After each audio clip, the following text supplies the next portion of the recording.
Breaking news Marathi या वृत्तवाहिनीला subscribe करायला विसरू नका आणि हो, व्हिडिओ आवडल्यास नक्की लाईक करा. मुख्य संपादक Vasant Pansare. Thank you for coming. नमस्कार. हे बाजूला घ्या ना.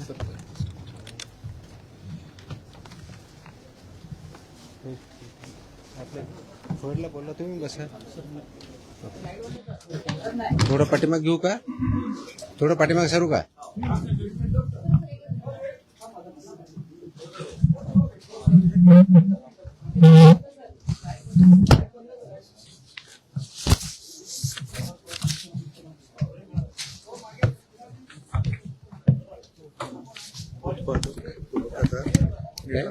उत्पादक मॅन्युफॅक्चर ते 260 सापडले पूर्ण. रिपीटेड कसे? नाही, वेगळे.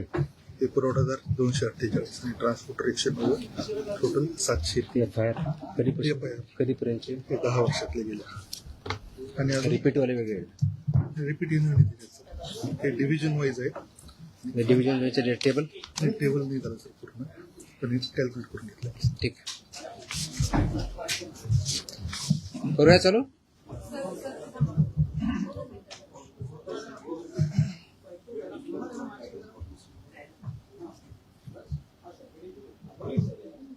Okay. Welcome to the press conference. आज मुद्दामून एक महत्त्वाच्या विषयासाठी आपल्याला इथं बोलवलं आहे. गेल्या अनेक वर्षापासून आपल्याला माहिती आहे की महाराष्ट्रामध्ये गुटखाबंदी केलेली आहे. आपल्या FSSAI ॲक्टच्या सेक्शन 30 अंतर्गत प्रतिबंधित जे फूड आयटम्स आहेत त्याच्यामध्ये गुटखा आणि तत्सम आयटम जे आपले आहेत त्याच्यावरती गुटखाबंदी केलेली आहे. त्याच्यावरती आपण अनेक वेळा कारवाई करतो, रेड्स करतो, फाईन करतो, FIR करतो. त्याच्यामधल्या प्रोव्हिजननुसार जेल पण होते, प्रॉसिक्युशन पण चालू आहेत. परंतु प्रोहिबिटेड आयटम असतानाही, फूड आयटम असतानाही महाराष्ट्रातल्या ऑलमोस्ट सगळ्या ठिकाणी हा गुटखा विकला जातो आणि कंझ्युम केला जातो. ही रियालिटी आपण बघतोय. मग याच्यावरती पर्याय काय? एन्फोर्समेंट तर चालू आहे, ते आपण आता जास्त स्ट्रिक्ट करत आहोत, तर ते चालूच राहील. परंतु याच्यावरती काही डेटरन्स असा क्रिएट करता येईल का की ज्याच्या माध्यमातून, कारण प्रोड्युसर तर इथं नाही आहेत प्रोहिबिटेड असल्यामुळं, ते बाहेरून आपण जे याच्यामध्ये इन्व्हॉल्व असणारे बिझनेसेस आहेत, बिझनेस पर्सन्स आहेत, ट्रान्सपोर्टर्स आहेत, रिटेलर्स, होलसेलर्स, सेलर्स, हे त्याच्यामध्ये इन्व्हॉल्व आहेत. त्या प्रकारचं एक रॅकेट आहे आणि ते जर उद्ध्वस्त करायचे तर आपल्याला खूप मोठ्या प्रमाणात स्ट्रॉंग स्टँड घेणं हे गरजेचं आहे. ह्या निष्कर्षापर्यंत शासन पोहोचलेलं आहे आणि म्हणून मध्ये बऱ्याच वेळेस याच्यावरती डिस्कशन पण झालं की काय केलं पाहिजे. आणि मी इथं जॉईन झाल्यानंतरही याच्यावरती आम्ही विचार केला काय करता येईल, कारण याच्यामध्ये this is a danger to public health आणि म्हणूनच तो आयटम प्रोहिबिट केलेला आहे. जर पब्लिक हेल्थला जर डेंजर असेल आणि तो आयटम प्रोहिबिट केलेला असेल तरीही त्याचा व्यापार होत असेल, तिथं ट्रान्सपोर्ट होत असेल, होलसेलर विकत असतील, सेलर विकत असतील आणि तो अवेलेबल होत असेल, तर त्याच्यावरती स्ट्रिंजेस्ट पॉसिबल ॲक्शन घेणं गरजेचं आहे. ह्या निष्कर्षापर्यंत पोहोचल्यामुळं आज दिनांक 12 जून रोजी मी मोका लावण्याचे आदेश पारित केलेले आहेत. So have issued the order saying that MCOCA provisions will be, MCOCA कायदा, मकोका ज्याला आपण म्हणतो, Maharashtra control of organise crimes act 1999 हा आम्ही इन्व्होक केलेला आहे. ही माझी तिची ऑर्डर आहे इश्यू केलेली. आणि ह्या ऑर्डरच्या अनुषंगाने हा फक्त फूड सेफ्टी ॲक्ट 2006 कलम 3, 26, 27, 30, 38, 41, 42, 59, 63, 64 आणि 89 बरोबरच Maharashtra control of organise crimes act 99चा sections 21D, 21E, 21F, 3, 4, 18, 21 and 23 read with code of criminal procedure 1973 किंवा भारतीय नागरिक संहिता सुरक्षा संहिता 2023 याच्या अनुषंगाने ही ऑर्डर मी आज पास केलेली आहे. एक मिनिट मला बोलत होत्या. माझं पूर्ण होऊ दे, पूर्ण झाल्यानंतर विचारा ना प्रश्न. हा, सो ही कारवाई करताना हे प्रोव्हिजन्स आहेत.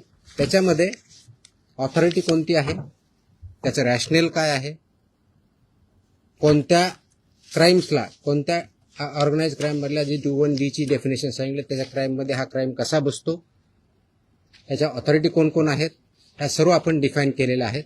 आणि याच्या अनुषंगाने अल्टिमेटली आपण काही ऑर्डर्स, डिरेक्शन्स या माध्यमातून दिलेल्या आहेत.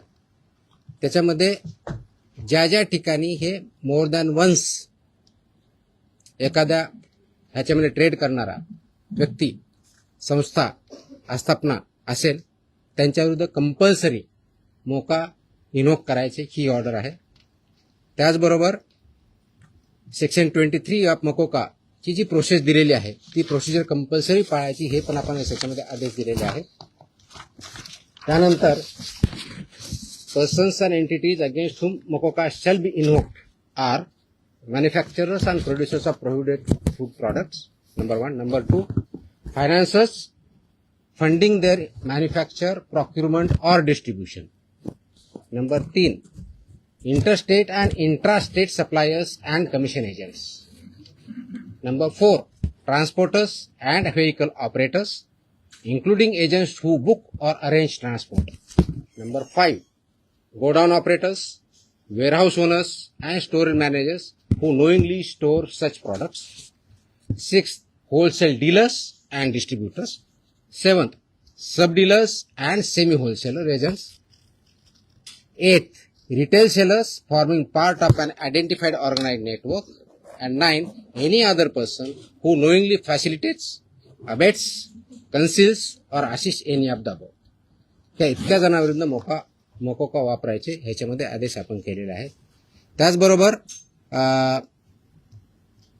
प्रिझम्पशन ऑफ एलिजिबिलिटी जी आहे ते फक्त याच्यावरती नाही तर प्रिझम्पशन ऑफ एलिजिबिलिटी हे आपण ज्यावेळेस म्हणतो की any one or more of the following is present, ते स्ट्रॉंग प्रिझम्पशन फेवर करणारं मोकोकाला हे प्रोव्हिजन वापरायचं.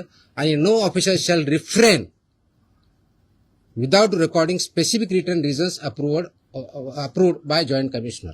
प्रोव्हिजनचं जे असेल त्याच्यामध्ये की interstate supply chain or manufacture nexus हे आपल्याला वरती न्यायचं, प्रिझम्पशन ऑफ एलिजिबिलिटीसाठी वापरायचं. Clandestine godowns, fake labels, dummy firms or forged invoices याच्यासाठी सुद्धा हा वापरायचा आहे. Simultaneous seizures across multiple districts pointing to a common syndicate त्याच्यासाठी सुद्धा वापरायचं आहे. Corruption of enforcement officials or intimidation of informants of witnesses यासाठी आपण वापरणार आहोत. Seizure value exceeding ₹10 lakhs in a single action or ₹25 lakhs cumulatively from the same account or network. आणि financial flows indicating systematic profiteering including hawala और बेनामी channels याच्या सुद्धा आपण ते एस्केलेट करण्यासाठी हे सुद्धा प्रोव्हिजन त्याच्यामध्ये आपण वापरणार आहोत. याची ओरिजिनल ड्युटी आहे ते आपण फूड सेफ्टी ऑफिसरवरती देणार आहोत. डेजिग्नेटेड ऑफिसरच्या ड्युटी आपण याच्यात ज्याला असिस्टंट म्हणून त्यांना डिफाईन केलेल्या आहेत, जॉईंट कमिशनरच्या केलेल्या आहेत. नेटवर्क वाईड प्रॉसिक्युशन करायचं हे आपण सांगितलं आहे, पार्शियल ऍक्शन घ्यायची नाही, कंप्लीट घ्यायची. आणि कॉन्फिस्केशन, अटॅचमेंट अँड फोरफिचरचं कसं करायचं ट्विन ट्रॅक स्ट्रॅटेजी ही पण त्याच्यामध्ये सांगितलेली आहे. त्याचं प्रॉसिक्युशन रजिस्टर मेंटेन करायचं सांगितलेलं आहे, बेलला अपोजिशन करायचं सांगितलेलं आहे आणि procedure compliance with the criminal procedure code हे सुद्धा आपण मॅन्डेटरी केलेलं आहे. याचा सर्वांचा ऑब्जेक्टिव्ह जो आहे बेसिकली आपण मोका का वापरतोय कारण हा स्ट्रिंजंट लॉ आहे, आय अंडरस्टँड. आणि त्याचं म्हणूनच खूप थॉट करून, विचार करून याच्यावरती कायद्याचे जे कलम आहेत, सेक्शन्स आहेत त्याचा अभ्यास करून this order is basically done to prosecute in the interest of food safety in violation but as an organized crime against public health. हा क्राईम पब्लिक हेल्थच्या अगेन्स्ट आहे. आणि आर्टिकल 47 ऑफ द कॉन्स्टिट्यूशन जे आहे ते स्टेटला मॅन्डेट करतं. That is where my order begins with. आणि तुम्हाला copy me देईलच, press note बरोबर ही कॉपी पण असेल so that you can go through that order. It says the Article 47 of the Constitution of India cast upon a state primary duty to improve public health and in particular to bring about prohibition of consumption of substances injurious to health. हे already आपण prohibit केलेलं आहे. त्याचं implementation व्हावं, public health improve व्हावं आणि public health जी endanger होते ते कंट्रोल करता यावं या दृष्टिकोनातून मकोका कायद्याचे प्रोव्हिजन हे प्रोहिबिटेड आयटम जे 32 म्हणजे फसाई ऍक्टच्या सेक्शन 32 अंतर्गत जे आपण प्रोहिबिट केलेले आयटम आहेत त्यांच्यावरती आजपासून म्हणजे अगोदरच लागू करू शकलो असतं, पण आज आपण ती ऑर्डर काढलेली आहे and it will B implemented completely across the state of Maharashtra. Sir, जो कायदा केला जो फळवाट शोधली जाते दुकानामध्ये पान मसाल्याच्या पुड्या आणि सुकी पुडी जे आहे ते मिक्स केल्यानंतर गुटख्यासारखा पदार्थ तयार होतो. अशा पद्धतीने चालकीला कसं रोखलं जाणार, कारण तो स्पेसिफिकली गुटखा या टायटल खाली विकला जातो. त्याच्यामध्ये मिसलिडिंग ॲडव्हर्टाइजमेंट ऍक्ट आहे.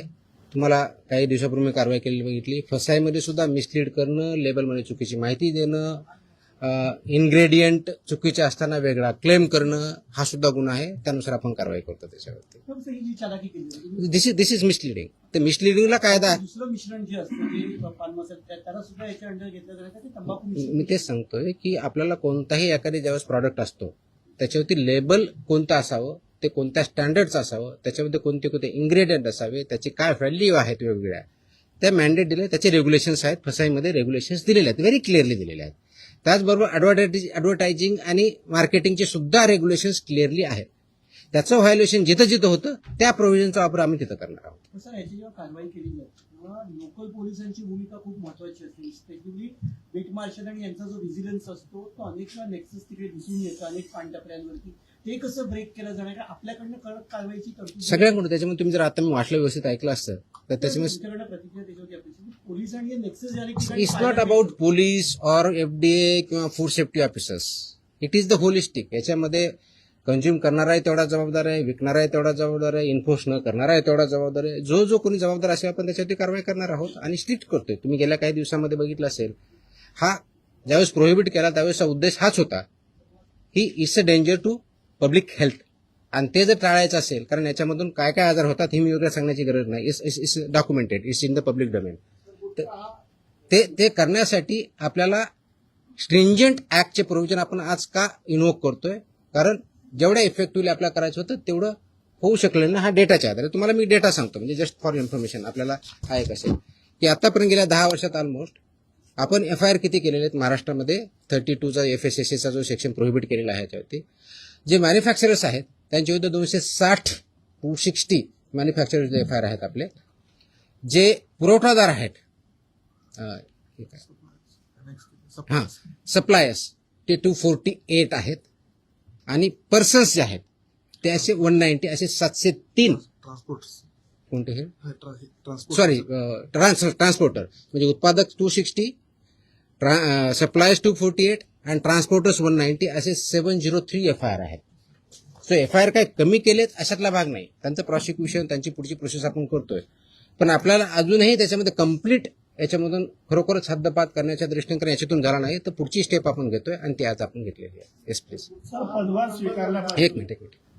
गुटखा हा 2 नंबर धंदा आहे आणि याच्यामध्ये खूप मोठं अर्थकारण आहे आणि ज्याच्यामध्ये पोलीस प्रशासन सुद्धा मोठ्या प्रमाणात खास करून बॉर्डरवरचे जे जिल्हे आहेत किंवा बॉर्डरवरचे जे पोलीस स्टेशन आहेत तर तिथून मोठ्या प्रमाणात गुटखा सप्लाय होतो. आता मी ज्या भागात धाराशिव जिल्ह्यामध्ये पोलीस स्टेशनच्या आहे मोठ्या प्रमाणात पोलीस प्रशासन काही गाड्या पकडतं काही गाड्या सोडतं असे पण आपण मी जे सांगितलंय की दोज हु आर रिस्पॉन्सिबल त्यांच्यावरती आपण कारवाई करणार कोणी असू द्या. म्हणजे माझे अधिकारी होऊ शकतात, इन्व्हॉल्व जर असतील तर दुसरे कोणी असू शकतात. त्याच्यामध्ये एड्स अबेट हे शब्दप्रयोग आपण जे केलेले आहेत त्याच्यामध्ये त्यांचं इन्व्हॉल्वमेंट जर सिद्ध झालं तर आपण त्यांच्यावरती करा. नाही FIR आतापर्यंत झालेले आहे, पण ते प्रूव्ह करण्यासाठी you are not getting my point. ते प्रूव्ह करण्यासाठी लेट मी आन्सर दॅट. ते प्रूव्ह करण्यासाठी आपल्याला ते डॉक्युमेंटरी एव्हिडन्स लागतील, आपल्याला एव्हिडन्सेस लागतील. असे आपल्याकडे सापडले तर डेफिनेटली आपण कारवाई करू. Let me complete. याच्यामध्ये आमचे काही अधिकारी इन्व्हॉल्व आहेत असं खूप अलिगेशन होतात, कंप्लेन येतात, आम्ही त्या व्हेरीफाय करतो. पुढच्या काही दिवसामध्ये असे काही अधिकाऱ्यांचं इन्व्हॉल्वमेंट आहे किंवा नाही याच्याबद्दलचे इन्व्हेस्टिगेशन आमच्याकडे सध्या चालू आहेत. त्याच्यातून जे रिझल्ट येतील ते आपल्यापर्यंत येतीलच. तर आपण पदभार स्वीकारल्यापासून अनेक कारवाई केलेल्या आहेत. आतापर्यंत जेवढ्या कारवाई झाल्या साधारणपणे किती कारवाई झाल्या, किती तो डेटा मी प्रेसमध्ये दिलेला आहे ना. नवीन नाही मी डेटा मी प्रेसमध्ये दिलेला आहे. टीव्हीला त्या बाईट स्वरूपात लागतं. नाही टोटल आता ठळक काही कारवाई केल्या तर खूप केल्यात. सर दररोज मी प्रेस देतोय. झालेली अटक आणि ते किती आहे? किती गुन्हे दाखल झाले? देतो बघ. Yes please. प्रोहिबिटेडची घ्या. एका वेळेस एक minute I answer every question. Let me I come to me. हां,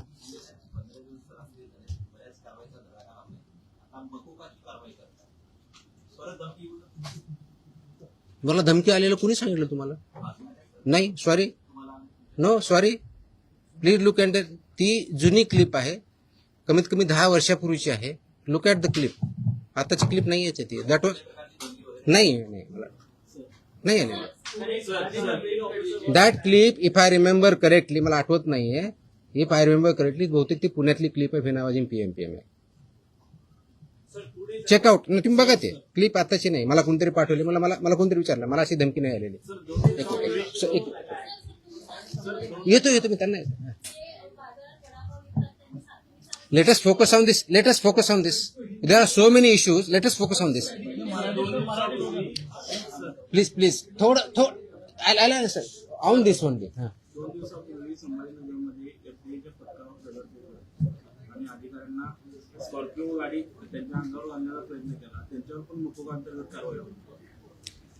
आता हे जे मी exactly that's what I am saying. कारण मोकोका क्लॉज वापरण्यासाठी ज्या काही प्री कंडिशन्स आहेत त्या फुलफिल झाल्या डेफिनेटली करणार आम्ही. कारण त्याला एका गुन्ह्यासाठी होत नाही. It has to be more than 1 offence in last 10 years. त्यांच्यावर जर झालेला असेल तर डेफिनेटली आम्ही करू. कारण त्याचं कंडिशन फुलफिल करायला पाहिजे. अदरवाईज आमचे FSSAचे ऍक्ट, BNS ऍक्ट आम्ही ते वापरतोच आहोत. आज ती जे हल्ला झाला त्याच्यावरती इमिजिएटली स्विफ्ट कारवाई पण झाली. 7 का 8 लोक त्याच्यामध्ये अरेस्ट पण झाले immediately. I spoke on with DGP also. DGPने सुद्धा इमिजिएटली त्याच्यावरती इन्स्ट्रक्शन देऊन कारवाई केली. अँड अशा प्रकारचे हल्ले आम्ही भिणार नाही. Very clearly will protect our officers आणि those who take law into their hands will show force of the law. एक मिनिट. येस नाही, बाजूला तुमच्या. बताऊंगा. मेरी हिंदी इतनी अच्छी है ही नहीं. जितनी भी टूटी फूटी है उसमें बात करूंगा. बोलो. एक मिनिट. तुम्हाला उत्तर दिलं ना मी. आपण एकदा मराठी पूर्ण करून घेऊया. मग आपण अरे थांबा ना तुम्ही. मी इथंच आहे. मी कुठे पळून नाही चाललोय. सिस्टमॅटिक होईल. भिवंडीमध्ये जे आहे ते नकली एफडी अधिकाऱ्यांना अटक करण्यात आलेली आहे. त्यामुळे कशा पद्धतीने जर एखाद्या वेळी आपण ज्यावेळी धाडी टाकतो आय कार्ड असतं ऑफिसरकडे. Simple. My officers wear I card. Very clearly they show the I card. या प्रतिबंधित माल जो आहे तो बऱ्याचदा गुजरात सारख्या राज्यातून मुंबईत येतो. खास करून गुटखा असेल किंवा बऱ्याचदा भेसळयुक्त खावा देखील गुजरातवरूनच मुंबईमध्ये येतो. वाहतूक व्यवस्था करणाऱ्या अनेक लक्झरी बसेस असतात, टुरिस्ट गाड्या असतात किंवा ट्रक. यासाठी आरटीओची काही मदत वगैरे घेणार? मी आता वाचताना वाटलं इन्क्लुडिंग ट्रान्सपोर्टर्स. आरटीओची मदत घेणार? सगळ्या एजन्सी एकत्र काम करत असतात. त्याच्यामध्ये सगळ्याच एजन्सी काम करतात. आपण याच्यामध्ये मकोका लावताना किंवा हे करताना इव्हन आताचे जे FIR होत आहेत त्याच्यामध्ये आपण फक्त विकणाऱ्याला करत नाही. त्याचा ट्रान्सपोर्टरला पार्टी करतोय, त्याचा डिस्ट्रीब्युटरला पार्टी करतोय, तुमच्या ओनरला. मी तुम्हाला लिस्ट पण दिली. तर इथून पुढचे आता आल्यापासून FIRचे हे it will be right from manufacturer to seller. आताही होत आहेत, अजून जास्त स्ट्रिंजंटली होतील. So they are responsible. कायद्यामध्येच व्हेरी क्लिअरली त्याचे मेन्शन. कुठेही डाऊट नाही त्याच्याबद्दल. याच्या बाहेर नका विचारू. जो आपला विषय चालला तेवढाच विचार. नाही, संबंधित नाही. आजच्या विषयाशी संबंधित. तुकाराम मुंडे साहेब या विभागाचा पदभार ग्रहण करतात. तो विभाग नेहमी चर्चेत येतो. असं का होतं? त्याचं उत्तर तुम्ही द्या. मी कसं देणार आहे? आय मीन तो काय होतो तर you are better. No, I cannot answer this. Simple. कारण काय येतो, लोक चर्चा का करतात, तुम्ही जास्त का पब्लिश करतात, का कुणी काय करतं, ह्याचं उत्तर मी नाही देऊ शकत. You have to analyse. त्याचं उत्तर मी कसं देऊ शकणार? सोशल मीडियावरती तुम्ही विचारल्यानंतर प्रचंड लोकांचा पाठिंबा we are diverting. Let us not divert. No. So no, हे जे विषय त्याच्यावरती आपण बोलू, बाकीचे विषय नाही. हा नाही, याच्या अगोदर फक्त हा डेटा प्रोहिबिटेड ना, प्रतिबंध. आता तुम्ही जो विचारला होता प्रश्न की मी 25 मे ते 11 जून या काळामध्ये प्रोहिबिटेडच्या बाबतीत म्हणजे प्रतिबंधित आयटमच्या बाबतीतला सांगतोय, बाकीच्या नाही सांगत आहे, कारण हा प्रोहिबिटेडचा विषय आहे. म्हणून तपासणी केलेल्या आस्थापना म्हणजे प्रोहिबिटेडच्या बाबतीत त्या 354 आहे, 354. बाकीचे असेल ना आपल्याकडे पुढचे केलेले ती पण असेल ना, तो पण मागवा ना. आणि ड्रगचे असेल तर ड्रगचं पण मागवा. त्याच्यामध्ये नाही सॉरी प्रतिबंधित पदार्थ आढळलेल्या आस्थापनाची संख्या 344 सापडली आपल्याला. तपासणी 354 केली, 344 मध्ये फाइंड आउट झालं. जप्त साठ्याची किंमत ह्या 344 मध्ये एक किती रुपये 3,27,24,629 rupees. 3,27,24,629 rupees. FIRs 235. Arrested people 350. Seal establishment of this 344 are 274. Seized vehicles are 26 and the price of that vehicle is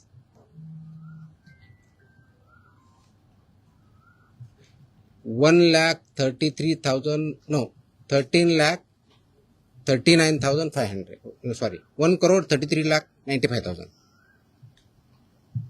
So this is about 25 मे ते 11 जून प्रोहिबिटेड आयटमच्या बाबतीत जी मोकोका आपण लावला त्याच्या बाबतीतची माहिती आहे. 26. त्याची कॉपी पाहिजे, कॉपी द्या सर्वांना. Okay. So I am giving you the press note detail in Marathi and I am attaching the order also, so you are aware of this. Order is in English. ते आम्ही मराठीमध्ये आम्ही पाठवतो आमच्या ऑफिसला. पण बिग ऑर्डर ऑर्डर आहे. जवळजवळ किती पानाची आहे? 8 पानाची ऑर्डर आहे. कारण याच्यामध्ये रॅशनिंग डिस्ट्रीब्यूट सगळं आहे. So will get this one press note plus this one.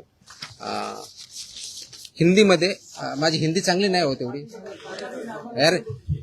मैं इतना बुरा लगूंगा उसमें. मैं इंग्लिश में बोल सकता हूँ.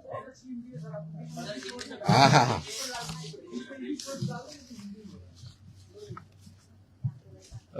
आप सब जानते हैं कि महाराष्ट्र में FSI एक्ट के तहत सेक्शन 30 के अंदर प्रोहिबिटेड आइटम्स है, जैसे कि गुटखा, पान मसाला, इसमें एक आइटम से प्रोहिबिटेड है. इसका मतलब ये होता है कि ये प्रोडक्ट, फूड प्रोडक्ट जो है प्रोहिबिटेड, वो महाराष्ट्र में मैन्युफैक्चर नहीं हो सकता है, ट्रांसपोर्ट नहीं हो सकता है, स्टोर नहीं हो सकता है, सेल नहीं हो सकता है. फिर भी बहुत कार्रवाई करने के बावजूद इसका सेलिंग और अवेलेबिलिटी महाराष्ट्र में कई जगहों पे पाया जाता है. इसीलिए गवर्नमेंट शासन ने ये डिस्कशन कर रही थी इस पे क्या किया जाए, कौन सा स्ट्रिंजेंट एक्ट या क्लॉज या कार्रवाई की जाए जिसकी वजह से ये एक्चुअली प्रोहिबिट होगा, क्योंकि ये this is a endanger to public health के लिए हानिकारक है. इससे पब्लिक हेल्थ इंडेंजर होती है. ये नॉलेज पब्लिक डोमेन में है. तो इसके तहत आज हमने मोकोका एक्ट जो है महाराष्ट्र का, Maharashtra control of Organised Crime Act 1999, ये इसमें इनोव करने का निर्णय लिया है, लागू किया है कि जो ये बिजनेस में मैन्युफैक्चरिंग करते हैं, ट्रांसपोर्ट करते हैं, सेल करते हैं, डीलर्स है, सेमी डीलर्स है, ये सबको ये प्रोविजन के अंदर अभी कार्रवाई की जाएगी. उसकी जो प्रोसीजर दी है सेक्शन 23 के अंदर मोकोका के, वो फॉलो करके ये मैंडेटरी किया गया है कि जो मोकोका के प्रोविजंस के में लायबल है वो मैंडेटरी हमारे ऑफिसर FIR करते समय मोकोका का प्रोविजन एक्ट इन्वोक करेंगे और उनको पनिशमेंट करेंगे. इसका ऑब्जेक्टिव है, उद्देश्य है कि पब्लिक हेल्थ जो इंडेंजर हुई है इसकी वजह से, उसको पूरा तरह से रोका जाए. और वो जो हमने प्रोहिबिशन किया है आइटम्स में, उसका अवेलेबिलिटी महाराष्ट्र में कहीं न हो और लोग उसको न खाए, जिसकी वजह से उनकी हेल्थ अच्छी रहेगी, उनका हेल्थ अच्छे रहने की वजह से उनका प्रोडक्टिविटी अच्छी रहेगी, और जो ह्यूमन डेवलपमेंट है, ह्यूमन ग्रोथ है, उसको भी अच्छी तरह से हो जाएगा. इसीलिए ये प्रोविजन आज हमने इनोक किया है. इसका ऑर्डर हमने आज as a commissioner food safety Maharashtra बोल के इश्यू किया है और ये लागू हो रहा है और ये सब स्ट्रिक्टली आगे इम्प्लीमेंट होगा.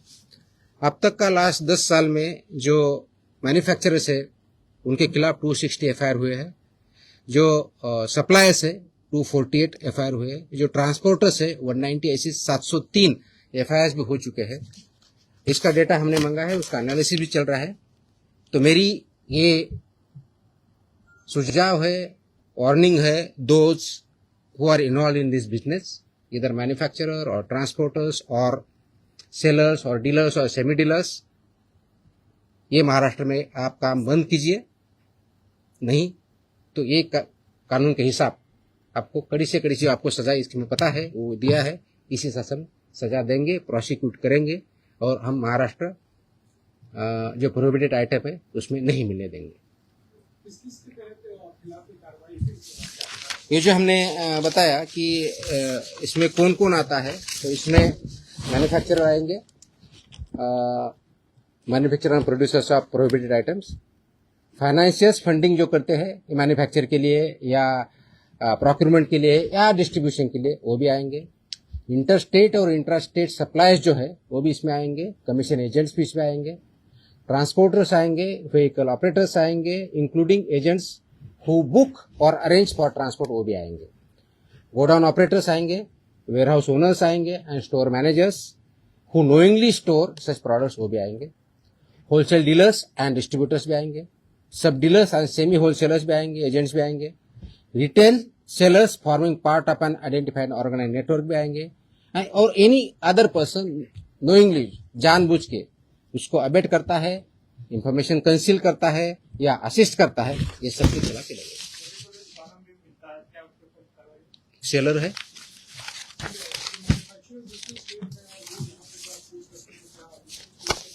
so it's a part of syndicate. Syndicate K definition में सब कुछ आया है. Organized crime. That's why it is an act. That's why this is become an organized crime, and they are working as a syndicate. That's why we are invoking these provisions. They are supporting. They are supporting.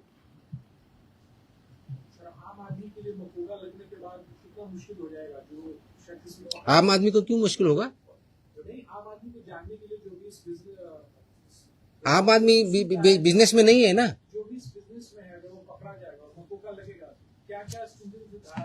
ये तो आप मोकाके में clearly है ना, life imprisonment provision आहे ना। किती सजा आहे त्याची? किती वर्ष ते काढा प्रोविजन? ऑफकोर्स दे प्रोसिक्यूट होंगे, कोर्ट में केस चलेगा। हाँ ऑफकोर्स आपको बेल अपोज कर हमने बता ही दिया ना कितना है।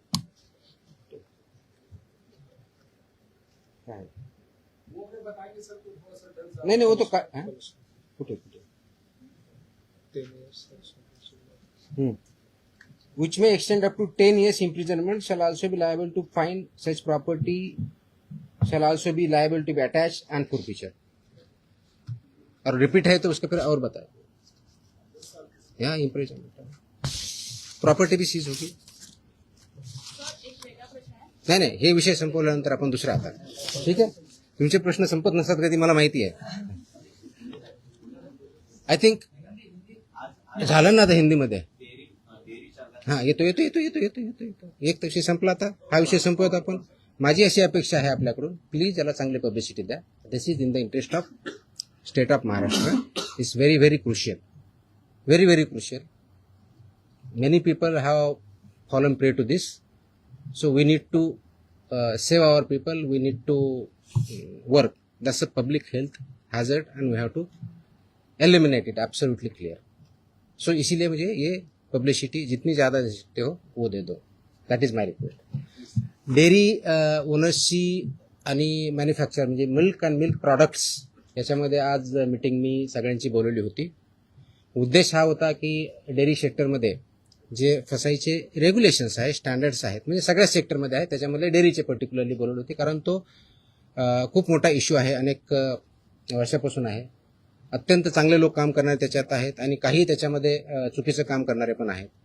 आणि म्हणून FDA म्हणून आम्ही काय कारवाई करणार as a regulator. FDA is a regulator आणि फूडच्या बाबतीत म्हणलं फूड कमिशनर स्टेट म्हणून आम्ही रेग्युलेट करतो जे फसाईचे नॉर्म्स आहेत. कारण फसाई ॲक्ट हा 2006ला आला, त्याचे रूल्स 2011ला झाले आणि 2011 पासून आतापर्यंत वेगवेगळे रेग्युलेशन किंवा स्टँडर्ड्स फसाईने डिक्लेअर केलेले आहेत.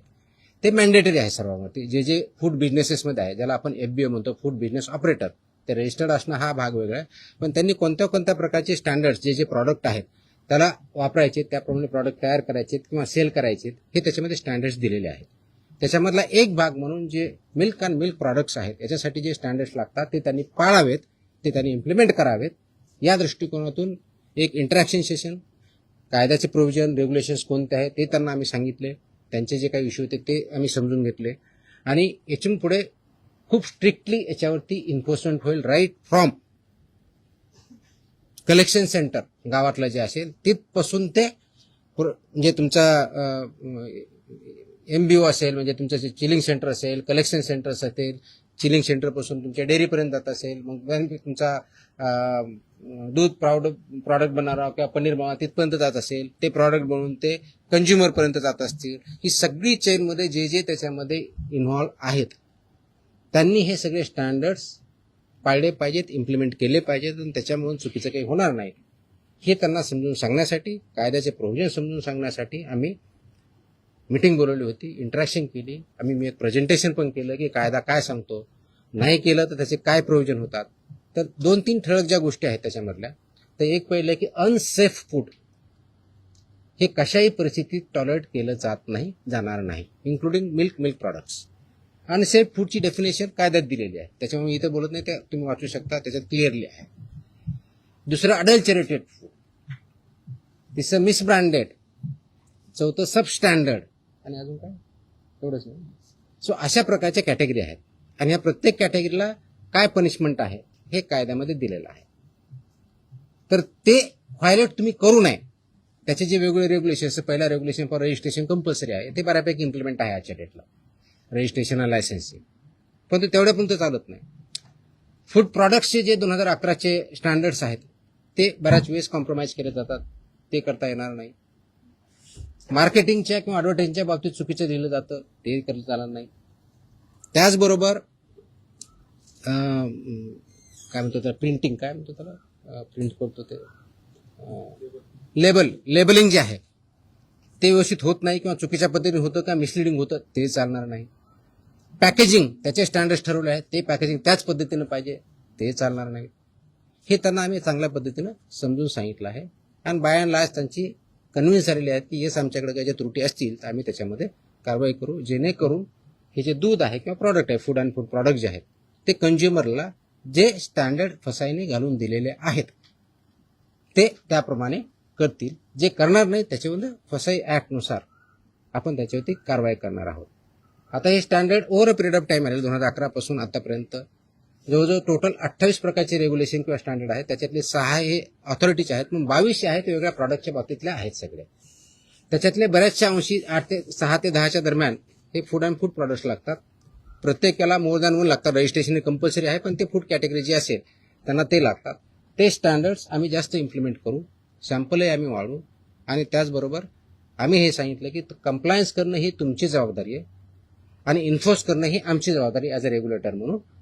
ती इन्फोर्समेंट आमचं स्ट्रिंजंट होईल.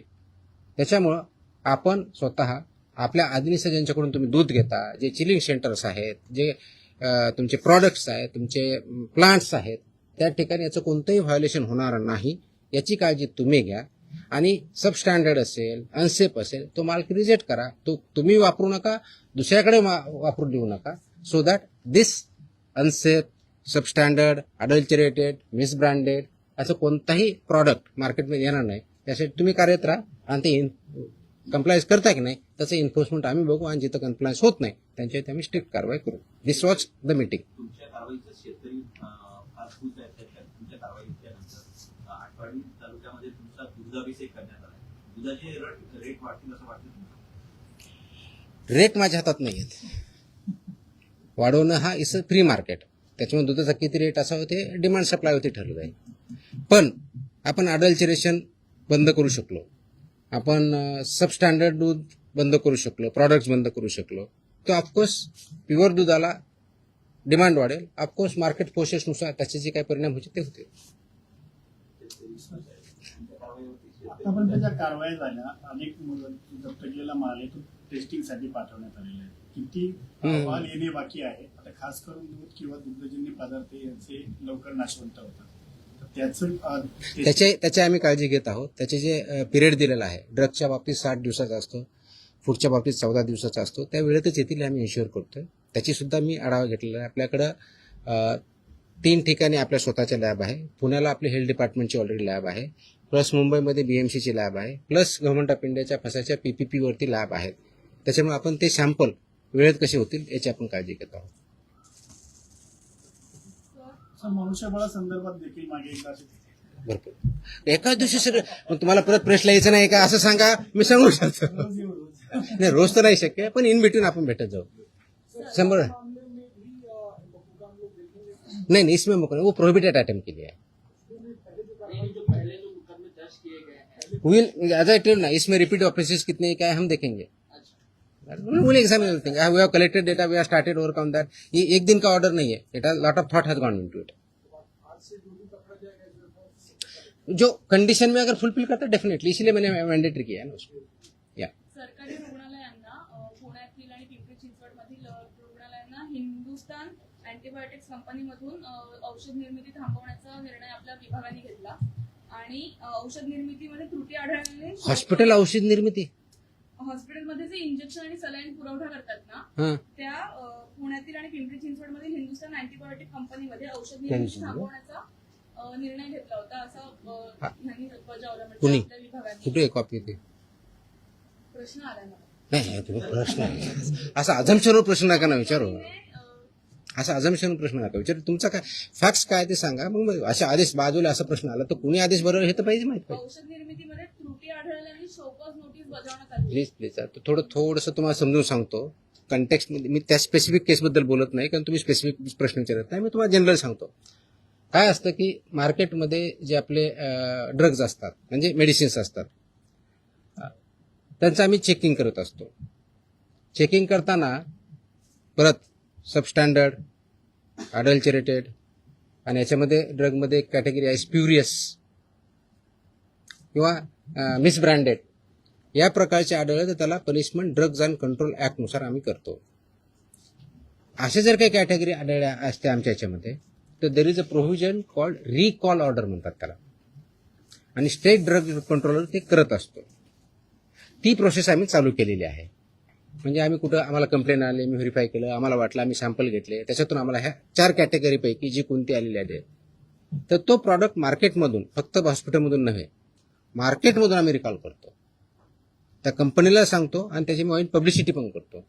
तर तशा प्रकारच्या ऑर्डर आम्ही ज्या केसेसमध्ये आम्ही ते recall order drug control, state drug controller who sitting here, म्हणजे इथं जे आपण जॉईंट कमिशनर ड्रग HQ म्हणतो, he is a state drug controller, तर त्यांच्या मार्फत इश्यू करतो आणि ते कंप्लाय करतो. पर्पज असा असतो त्याच्या पाठीमागचं की जे हे चुकीचं आहे तर ते कंझ्युम होऊ नये, म्हणून ते रिकॉल ऑर्डर असते. आणि बाकीचे प्रोव्हिजन ज्याप्रमाणे FIR करून किंवा जे काय प्रॉसिक्युशन करायचे त्या कंपनीवर आम्ही करत असतो. तर अशा आमच्या पुण्यातले जे एक आम्ही हे केलेलं आहे, कोणते ते हां पुण्यामध्ये शेड्यूल H मधले औषधे जप्त केले होते 11.19 लाखाचे. That is Cipla company. तर त्याची तिथल्या लोकलने केली, पण इथून आमची ऑर्डर आज 1-2 दिवसामध्ये रिकॉलची जाईल. त्याच्यामुळे ते प्रॉडक्ट जे असतील ते पूर्ण मार्केटमधून पूर्ण अक्रॉस कुठे असू द्या, इंडियामधले कुठे असू द्या, ते रिकॉल होतील. तसेच बाकीच्याही गोष्टीवर आम्ही कारवाई केली. That is the provision you should understand. हे रिकॉल ऑर्डर असते. It's a standard procedure as per the drug control act 1940 आणि त्याच्या अंतर्गत 1945 ची स्टँडर्ड प्रोसिजर आहे. वी आर फॉलोइंग इट ना. कदाचित अगोदर होत नव्हती, नाही माहीत, मला माहीत नाही, but will follow it so that public हेल्थला त्याच्यातून डेंजर राहणार नाही. आणि ऑफकोर्स ज्यांनी प्रोड्यूस केलेलं आहे, जे सेल करतात, त्यांच्यावरती नियमानुसार आपले कारवाई. ओके, बिफोर यू फॉरगेट एक लास्ट अजून एक आदेश मी आज पारित केलेला आहे. हा आदेश आहे ड्रग्ज, म्हणजे माझ्याकडे 2 सेक्शन, एक फूड आहे आणि एक ड्रग आहे. हा आदेश आहे की बऱ्याच ठिकाणी आमच्याकडे कंप्लेन येतात, माहिती भेटते की हॉस्पिटलमध्ये कुणी पेशंट ॲडमिट जर असेल आणि त्याला जे काही औषधी लागत असतील तर ते त्यांच्याच फार्मसीमधून घ्यायचे, अशा काही कंप्लेंट असतात आमच्याकडे. By law they cannot force any hospital तिथूनच घ्यायचं मॅन्डेट नाही आहे. त्याचे आदेश आम्ही जारी केलेले आहेत. आदेश त्याची पाहिजे तर कॉपी आम्ही प्रेस कदाचित उद्या दिली का त्या, पण माहितीसाठी म्हणून देतोय की ऑलरेडी केले की असं त्यांना करता येत नाही.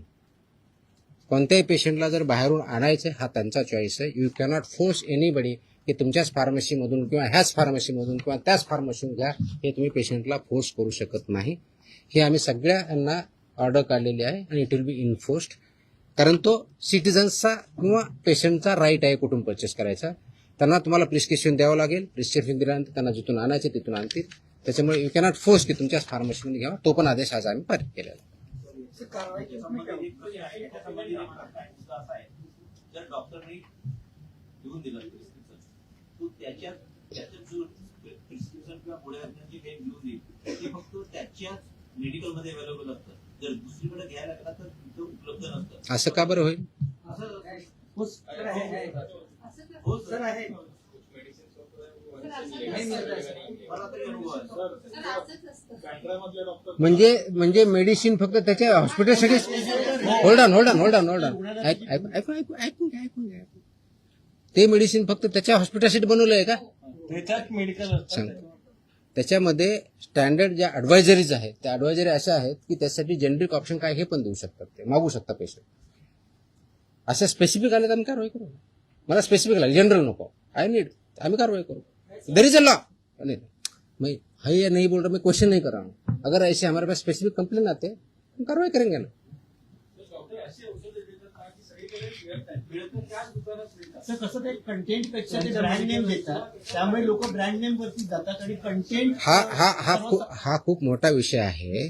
प्रिस्क्रिप्शन कसं लिहावं, कुठं लिहावं, कोणतं द्यावं, आता त्याच्यात मी जाणार नाही की तो माझा डोमेन नाही आहे. माझा ड्रगच्या बाबतीतला जो इश्यू आहे, अशा प्रकारच्या कंप्लेंट जर आमच्याकडे आल्या तर will definitely investigation look into it. Okay, I think I have satisfied everybody.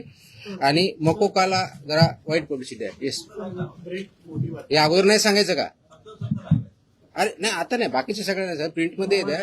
It is required and it is essential also. Okay, चलो, थँक्यू.